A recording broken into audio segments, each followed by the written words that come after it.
அனைவருக்கும் கிங் சில்வஸ் அகாடமியின் வணக்கம். தேர்வு நோக்கில் திருக்குறள் நாள் 17 பண்புடைமைன்ற அதிகாரத்திலிருந்து பார்க்க போறோம். முதல் குறள், என்பதத்தால் எய்தல் எளிதென்ப யார் மாட்டும் பண்புடைமை என்னும் வழக்கு.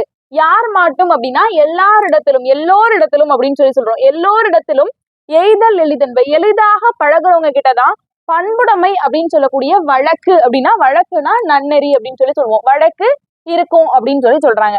அதுக்கு அடுத்த குறள் என்னன்னா, அன்புடைமை ஆன்ற குடிப்பிறத்தல் இவ்விரண்டும் பண்புடைமை என்னும் வழக்கு. இந்த இவ்விரண்டும் வந்திருக்கா, இந்த மாதிரி கவுண்டிங்ஸ் வந்தாலே இதை நல்லா படிச்சுக்கணும் அப்படின்னு சொன்னோம். எது ரெண்டையும் சொல்றாங்க அப்படின்னு கேட்டா, முதல்ல உள்ளது அன்புடைமை. அடுத்தது என்னன்னு கேட்டா ஆன்ற குடி அப்படின்னா உயர்ந்த குடின்னு அர்த்தம். உயர்ந்த குடியில் பிறத்தல், இது ரெண்டையும் தான் பண்புடைமை அப்படின்னு சொல்லக்கூடிய நன்னெறி அப்படின்னு சொல்றாங்க. அடுத்த குறள், உறுப்பொத்தல் மக்களொப்பு அன்றால் வெறுத்தக்க பண்பொத்தல் ஒப்புதாம் ஒப்பு. அதாவது உறுப்பு ஒத்து இருக்கிறது மட்டுமே, கண் காது மூக்கு முதலிய உறுப்புகள் ஒத்து இருக்கிறது மட்டுமே மக்களொப்பு கிடையாது. அவங்களோட பண்புகள்ல என்ன இருக்கணும் அப்படின்னு கேட்டா ஒப்புமை இருக்கணும் அப்படின்னு சொல்றாங்க. அடுத்த குறள், நயனோடு நன்றி புரிந்த பயனுடையார் பண்பு பாராட்டும் உலகு.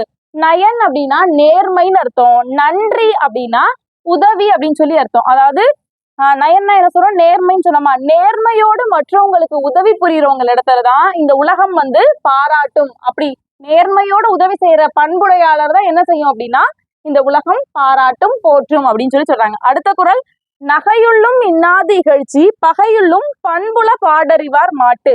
அதாவது நகையுள்ளும் அப்படின்னா விளையாட்டா கூட என்ன பண்ணக்கூடாது அப்படின்னு கேட்டா ஒருத்தவங்களை இகழ்ந்து பேசக்கூடாது.